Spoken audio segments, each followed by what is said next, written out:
it's maddening that we're at a time where electricity demand, it seems to be about to soar because of data centers.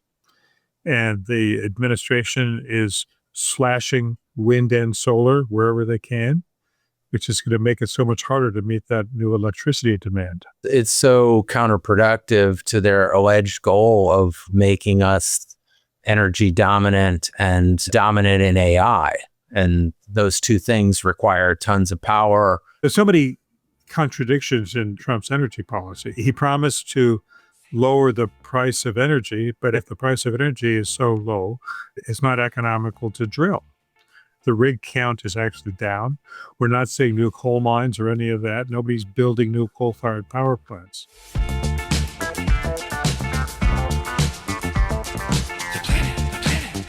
You're listening to A Climate Change. This is Matt Mattern, your host. I've got a great guest on the program, Professor Michael Gerrard. Michael's CV goes on for a long while. We could probably take the whole show reading it, but just hitting some of the highlights. He's founder and faculty director of the Sabin Center for Climate Change Law at Columbia Law School. He's the author of 14 books, including recently The Global Climate Change and U.S. Law. He's also, he was the chair of the Earth Institute there at Columbia. So welcome to the program, Michael. Good to be with you, Matt. I always like to start off at the beginning, which is what was the impetus for you going into this area of environmental law? Well, I grew up in Charleston, West Virginia, which is a town dominated by the petrochemical industry. So I grew up amid a lot of air pollution and water pollution. I went to college in New York at Columbia, and I was there for the first Earth Day in 1970 when I was a sophomore in college, and I covered that event for the school newspaper. And I wrote my senior thesis in college on the politics of air pollution in West Virginia. After I graduated, I worked for an environmental group in New York for a couple of years and decided that the most interesting work in the environment was being done by lawyers. So I entered law school with the intention of becoming an environmental lawyer. And I've stuck with it all these many years. So coming out of school, did you go work for a firm or did you go back teaching? What was your...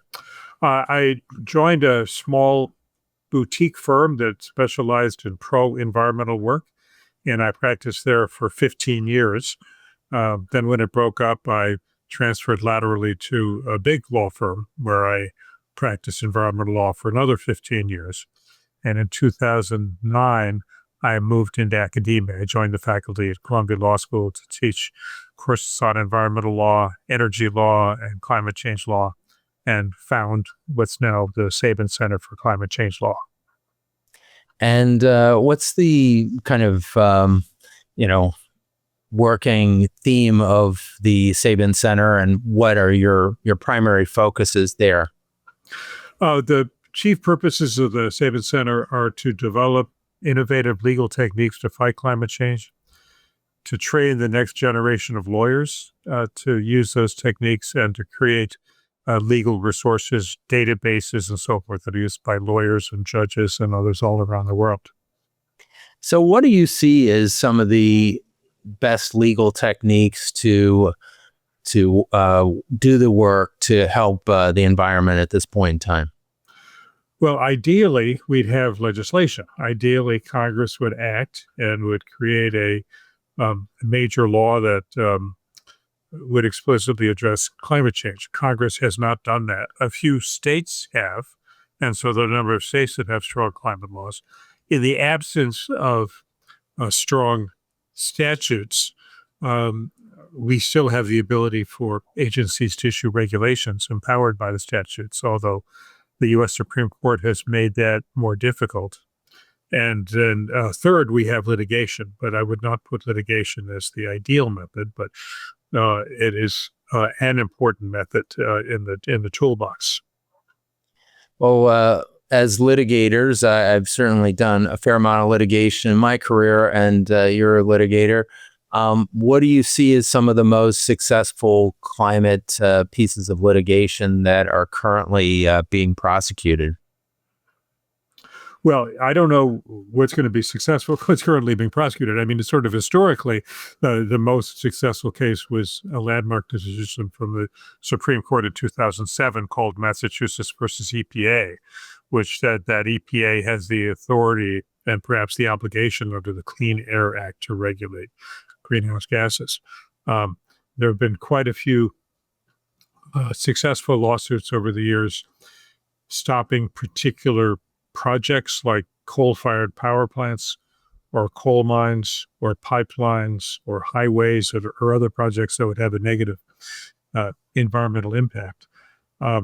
Right now, much of the litigation action is against the Trump administration fighting the cutbacks and clawbacks of federal money that had already been appropriated by Congress. And stopping a number of important projects that are underway. Some of those cases have had early victories where the district court temporary restraining orders or preliminary injunctions have been granted. We'll see what happens if and when any of these get to the Supreme Court. So in terms of the endangerment finding that the Trump EPA has kind of reversed or proposing that be reversed, what do you think is the likelihood of that being effectuated? Well, I'm nervous. They're using what I call a cluster bomb approach. They have 4 or 5 theories, and if they win on any one of them, they would succeed. I would say that one particular theory that I'm sure will get a lot of attention is the major questions doctrine. You know, about 3 years ago, the Supreme Court said that the Clean Power Plan, which was aimed at reducing the use of mostly coal to generate electricity, was beyond EPA's power under the Clean Air Act, that the words in the Clean Air Act maybe allowed the Clean Power Plan to go forward, but this was a matter of such economic and political significance that Congress needed to speak very explicitly to the power of EPA to issue this regulation. I'm sure that argument is going to be used by the Trump administration here, saying that Congress needed, that although the words of the Clean Air Act, I think, do clearly allow EPA to regulate greenhouse gases. The argument is going to be made, but it's such a big issue that Congress needed to be explicit about it, and it hasn't been. Yeah, well, that's a tough one because my understanding is that Congress was aware of the potential endangerment that greenhouse gases posed even back in the late 60s and in the early 70s when the Clean Air Act was passed. Is that going to be sufficient to show they had intent or not? Well, the language of the Clean Air Act says that there has to be an endangerment finding should be issued if there's a negative effect on health or welfare. And the statutory definition of welfare includes climate. The Congress was aware of climate change in 1970 when they first passed the Clean Air Act. That's been documented. And so that's certainly going to be an argument that's raised by the environmental side in these cases. Congress was not at all explicit in what should be done about climate change, and that'll be an argument on the other side. We'll see how that plays out. Well, I guess, is it required that the Congress foresee every potential problem that comes down the road 50 years in advance? That seems a bit of a high standard for legislation. Well, I agree with you. And one of the big issues is that all of the major environmental laws were passed between 1970 and 1990 during that 20-year period. There haven't been any major new environmental laws passed by Congress since 1990, except for the Inflation Reduction Act, which has been partially repealed. But on the other hand, no major environmental laws have been repealed. We have such partisan division that neither side can get enough votes to either pass or repeal a major environmental law. But we environmental lawyers have to be working with these 30, 40, 50-year-old laws that were written at a time before before climate change was understood and before many of the other environmental problems we have today were known. Well, let's talk about the Montana litigation, which I think relates to their state constitution, which has certain guarantees regarding health and welfare there that I believe the state court upheld. And what's the status of that litigation? Do you think it's likely to move forward successfully? It's been successful. There was a trial. At the end of the trial, the court ruled for the plaintiffs. There was an appeal to the state Supreme Court. The state Supreme Court affirmed the trial court judgment. It's purely a matter of state law, so it's not something that could go to the U.S. Supreme Court. So that litigation is done and was quite successful. As you know, it was a case where the state had a policy that climate change issues cannot be even considered in setting state energy policy. But the state constitution in Montana has an environmental rights provision.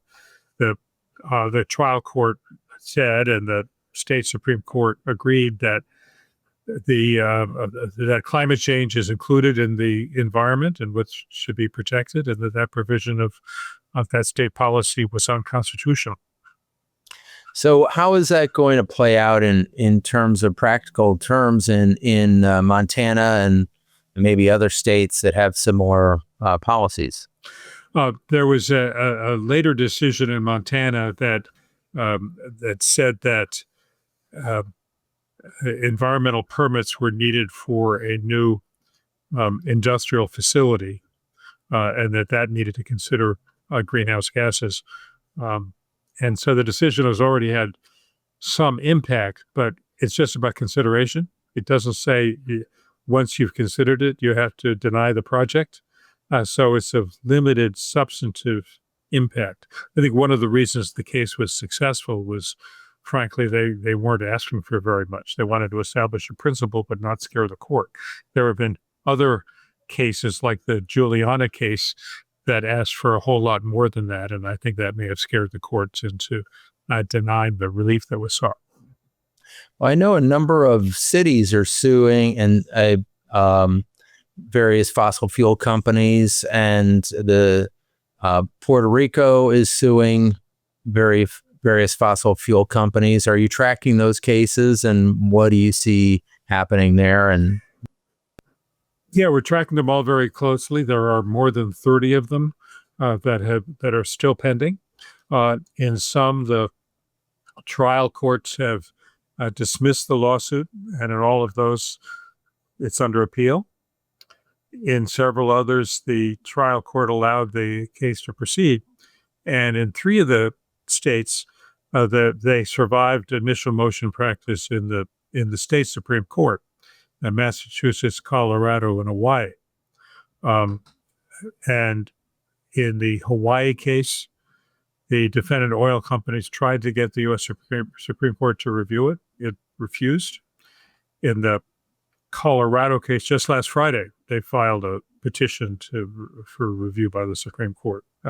We'll see what happens with that. But those cases seem to be moving forward, and we may see a trial one of these years in one of these cases. so is Hawaii the closest case to going to trial at this point? Massachusetts and Hawaii, possibly Massachusetts, because that's been around longer. The discovery has been going on a while. There will probably be a summary judgment motion brought by the defendants. That'll slow things down. But that trial seems to be closer than the others.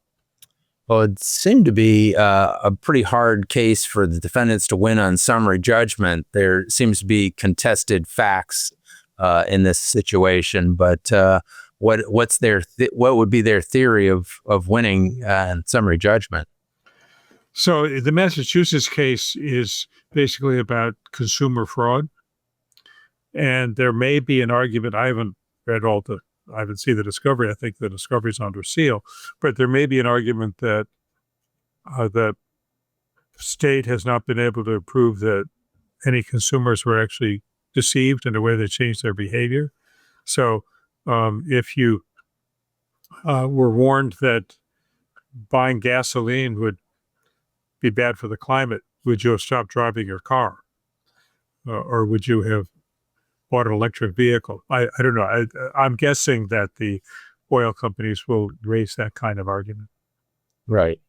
Well, I guess that would, to me, raise a factual issue and require some testimony, and they have to prove that no Massachusetts consumer was ever not defrauded by their statements. But other courts may decide differently than me. Have you tracked the case that I believe we had a guest on the program a while back, Melissa Sims, and she was a part of the case against Puerto Rico, and that was an interesting case, and I thought fascinating that they had some attribution scientists who had pinned causation on the major oil companies for exacerbating the hurricane there. And if effective, that could really bankrupt all the oil companies. What have you tracked that particular case? Yeah, I believe there were two cases in Puerto Rico. I think the one you're talking about was brought up by a number of municipalities in Puerto Rico using Rico. There was a separate lawsuit brought by the Commonwealth of Puerto Rico, but it was withdrawn after a Republican governor was elected in Puerto Rico, and she wanted to be on the same side as President Trump. So that case was withdrawn. But the Rico case, interestingly, survived a motion to dismiss very recently, and it's going to go forward. One thing that we have not had a trial on is what you mentioned is attribution. And there are several stages of attribution that have to be established. Were the plaintiffs injured? Were they injured by climate change? Was the climate change worsened by the defendants? All these things, and we really haven't had trials on those yet. But I'm sure that there's a greatly improving science of climate attribution, but it's going to be vigorously fought by the oil companies. Of course. But they're kind of, they may be hoisted by their own petard in that they had their own scientists review this back in the late 70s, early 80s at Exxon and showed that climate change was real and that the CO2 levels would rise to 430 parts per million and it would have devastating consequences. So they're going to be hard pressed to say that this wasn't caused by their conduct. Well, I think the oil companies have moved beyond climate denial. They're no longer in these litigations saying that climate change isn't happening and that it's not, or that it's not caused largely by the combustion of fossil fuels. They make several arguments. They say, in the first place, the contribution of U.S. oil companies is pretty small to the overall problem globally. They're saying the oil companies themselves are not the ones who directly emitted. The oil companies don't burn most of the oil; they sell it to motorists who drive their cars, and the coal companies don't burn their coal; they sell it to power companies that burn it to make electricity. So their argument is, why are you going after us? Why are we the point in the supply chain where you have liability? They'll also argue that a particular event like a hurricane, you have natural variability, and you had hurricanes before. You had use of oil and so forth. So there'll be a lot of arguments that they're going to raise, a lot of factual arguments they're going to raise. I don't think they're going to try to argue that there's no such thing as climate change or that fossil fuels have nothing to do with it. So what about your current book? Let's talk about that, Global Climate Change and U.S. Law. Tell us about why you wrote the book and one of the problems that it's meant to address or confront? So that's actually the third edition of the book. The first edition came out in 2007, and I started working on it in 2015 when I was still in private practice. It was working on that book that got me so concerned about climate change that I decided to give up my law partnership and become an academic and be able to concentrate all my time on, or much of my time on climate change. But it's a treatise that talks about what are the whole array of U.S. laws that are relevant to climate change. We don't have a climate change statute per se, but we have lots and lots of laws that are relevant to climate change. I think a more interesting book that I'll mention, if I may, is I'm the co-editor of a book called Legal Pathways to Deep Decarbonization of the United States. That was published by the Environmental Law Institute in 2019. In 2014, a technical study came out called Pathways to Deep Decarbonization of the U.S., which had a lot of technical pathways for how we can achieve it. So another law professor, John Bernbach, and I were talking, and we thought it'd be great if we had, if there were a book that described how the laws need to change in order to be on those pathways. So we assembled about 30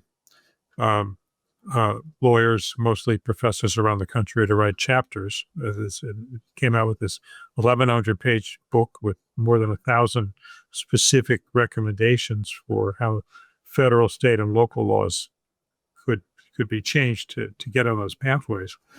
But then we didn't want it to just sit on the shelf, and we launched a project called Model Laws for Deep Decarbonization. And we've enlisted a lot of pro bono law firms to draft model laws, and we've also posted a lot of others. So we now have a website, Model Laws for Deep Decarbonization, with a lot of these laws that can be enacted mostly at the state and local level. We just hired a first full-time person as director for the project. And we think it's especially important now to have state and local action, given that the federal government is moving backwards. Right. So in terms of getting states to take up some of the measures that you've outlined in the book, talk to us about some of the successes you've had in that respect. So I think there's a lot of interest, particularly in things that are traditionally within the role of state governments, like building codes. Building codes are very important for energy efficiency, and also for things like rooftop solar or other alternative uses of solar. So there's been a lot of interest in those kinds of laws. And again, it's especially important now that the federal government is moving backwards.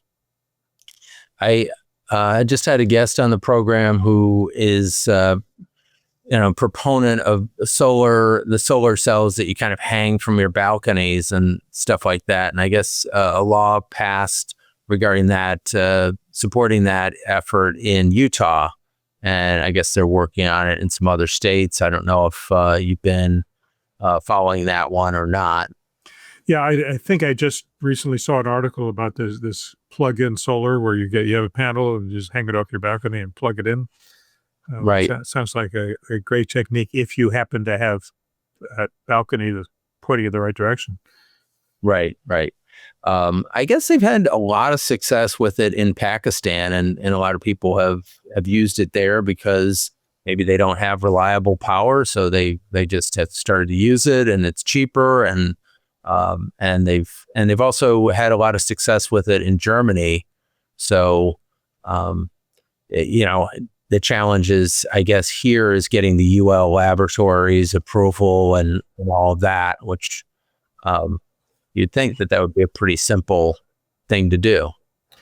And of course, it works best if you have battery storage, so that you have power at night. But there are a lot of these battery systems that are available that really can do that. I mean, it is, irony is understating it. It's maddening that we're at a time where electricity demand, it seems to be about to soar because of data centers, and the administration is slashing wind and solar wherever they can. which is going to make it so much harder to meet that new electricity demand. Yeah, it's so counterproductive to their alleged goal of making us energy dominant and dominant in AI. And those two things require tons of power.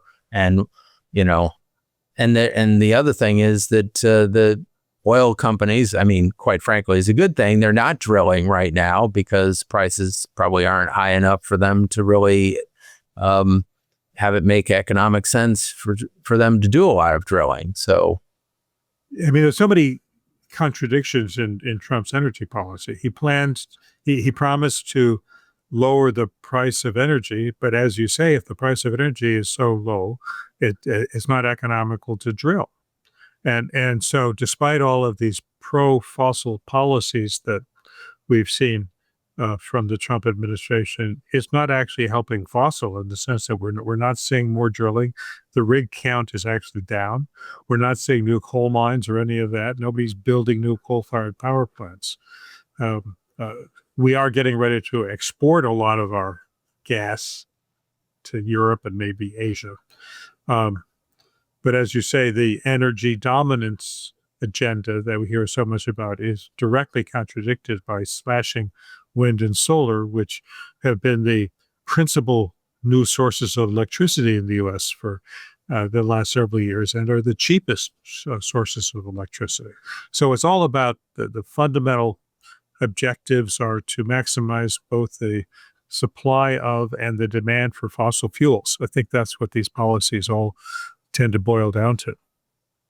Well, I understand there's another kind of kink in the pipeline, so to speak, is that the companies that make the turbines for gas-fired power plants are jammed up. They've got so many orders in, they can't fulfill them all. So they can't even really roll out more gas-fired power plants, even if they wanted to.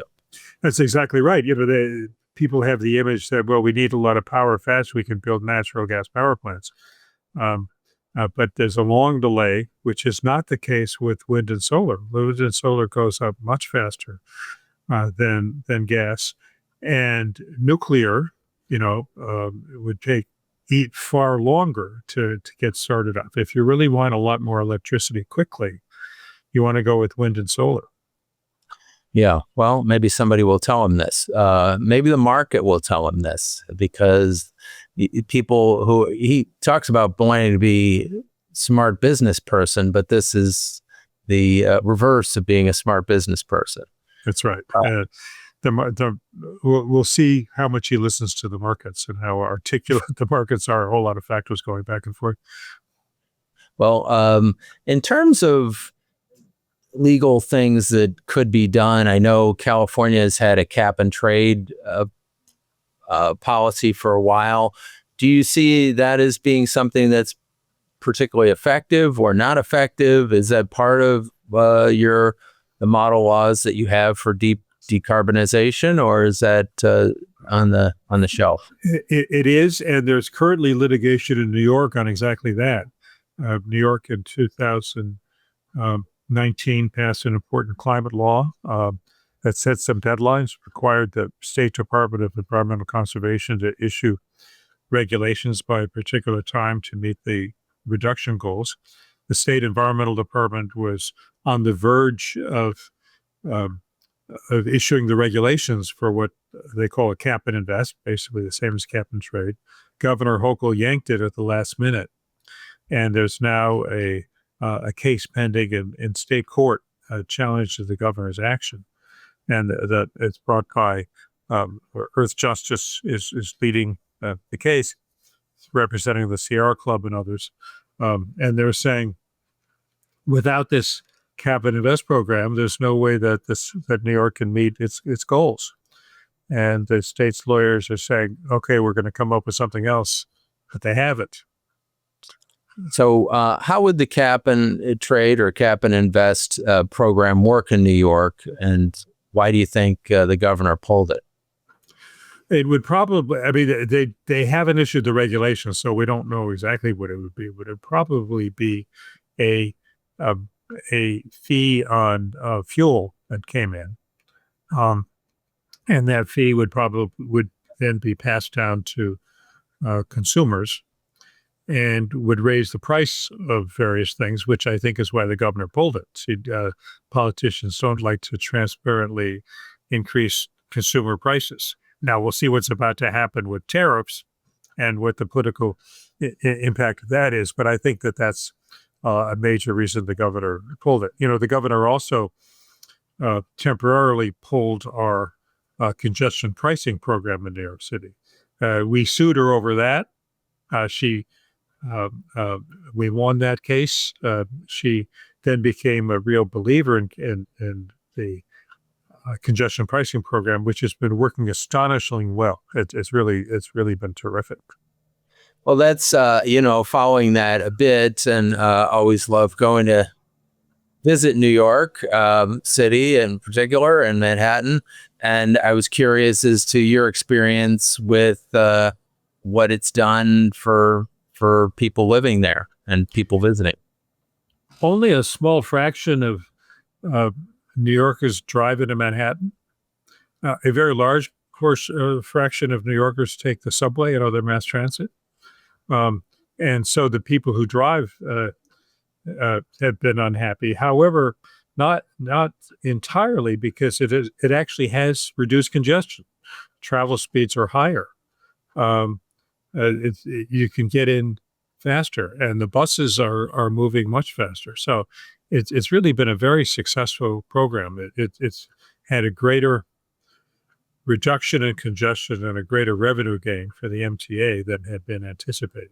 There's been a lot of litigation challenging it. None of the litigation has succeeded.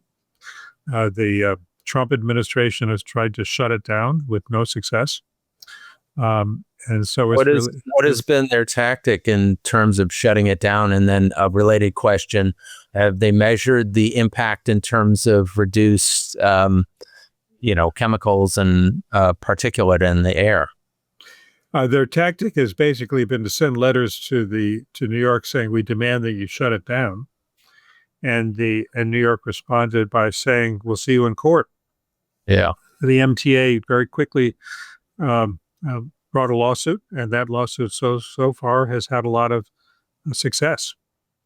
There have been a lot of measurements about reduced traffic as a result. We don't yet have a lot of air quality measurements. So one thing to note is that the air quality of New York City is immensely better than it was in 1970 when the Clean Air Act was passed, in large part because the cars are cleaner, so the catalytic converters and so on.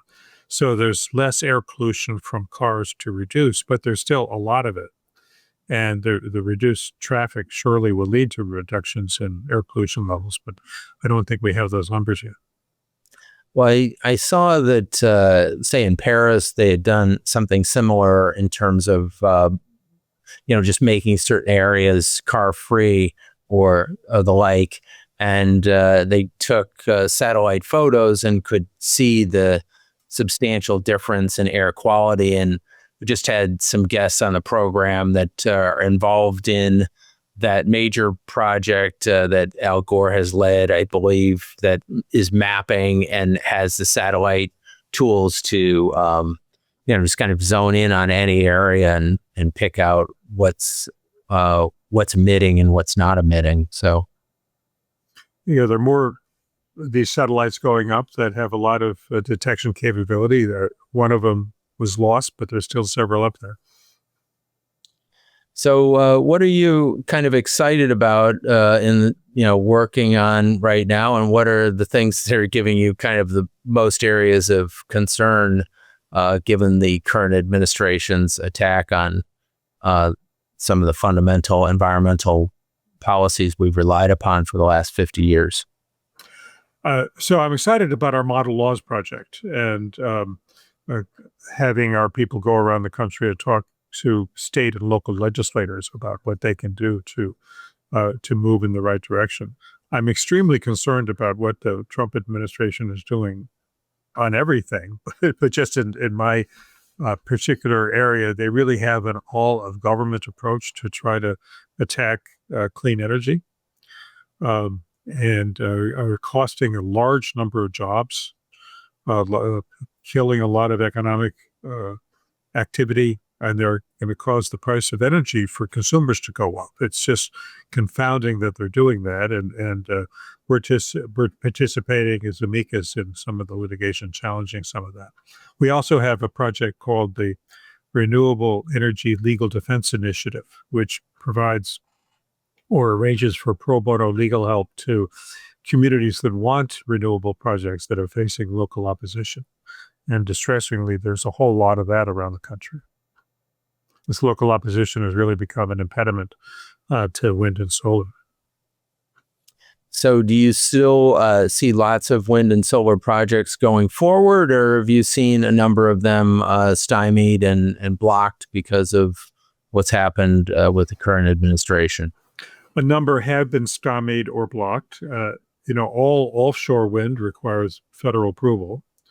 They did stop one project that was under construction, an offshore wind project called Empire Wind. A deal seems to have been struck to allow that to happen, but several other offshore wind projects have either been canceled altogether or put on hold. In terms of onshore solar and wind, the loss of a lot of the tax incentives really hurts. Some of the legal impediments that are being thrown up really hurt. So we're still seeing new wind and solar, but much less than we would have had the election come out the other way. Any particular surprising turn of events that you've seen in climate litigation over the last few years that's maybe a trend for what we are likely to see going forward? Well, there have been some enormously positive developments internationally.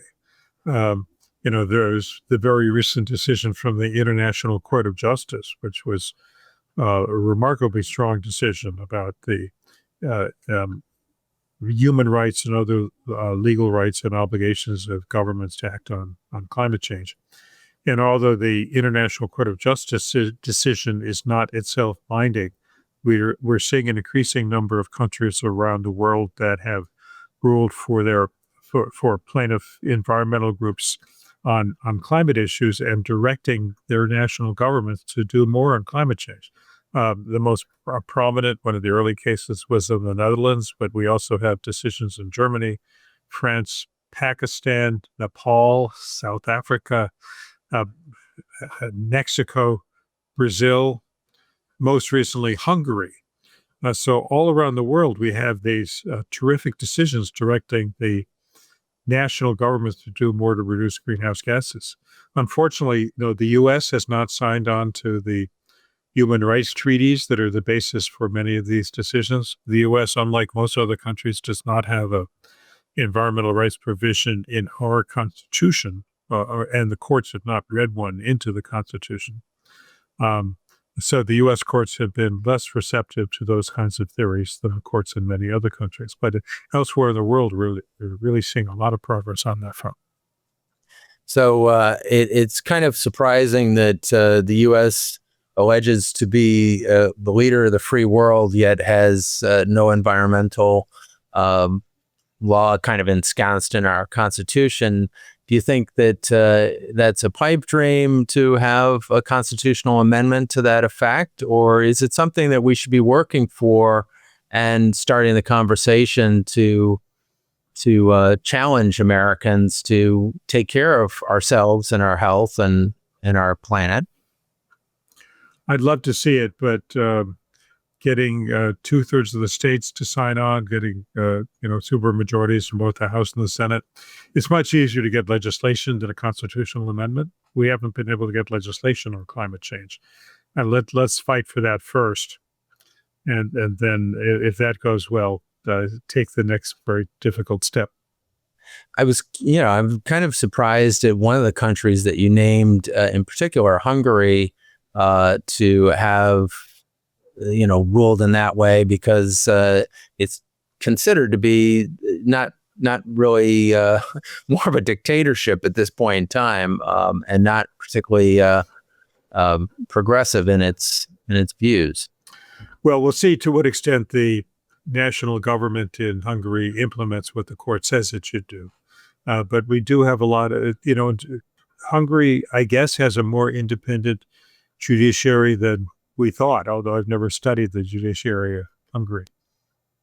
I'm also curious about Mexico and what their decision, because of course they're our neighbors, and curious as to what they're doing, because my understanding is that their EPA was essentially almost non-existent, and that polluters were kind of running wild in Mexico. I may have misunderstood the situation on the ground.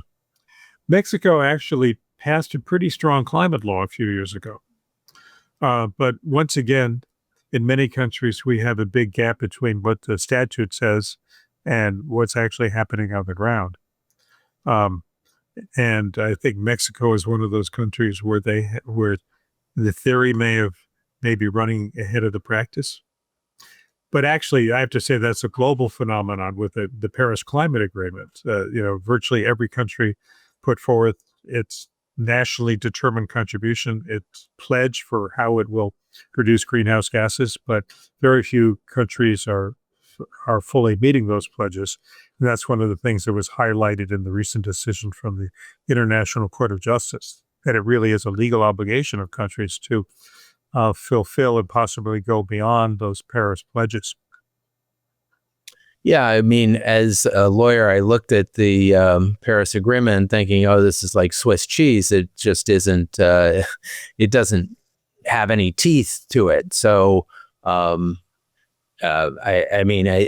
think it's a great statement of political doctrine, but it doesn't have kind of the necessary enforcement provisions to make anybody scared if they don't go along. That's absolutely right. And the International Court of Justice has tried to change that, saying that these really are binding legal obligations. And so what we're now going to see is a lot of lawsuits in the domestic courts of various countries, in which the plaintiffs are saying, we have this authoritative decision from the world's highest court, and you judges should tell the national government that you need to act on that. It'll be very interesting to see how that plays out. So in the age of social media and fast-paced news, how do you think we can make these legal victories in climate cases more relatable to the general public, and maybe change public opinion in ways that are beneficial to protecting our environment? So some of the litigation that has been the most appealing and has gotten the best press is the litigation brought by young people.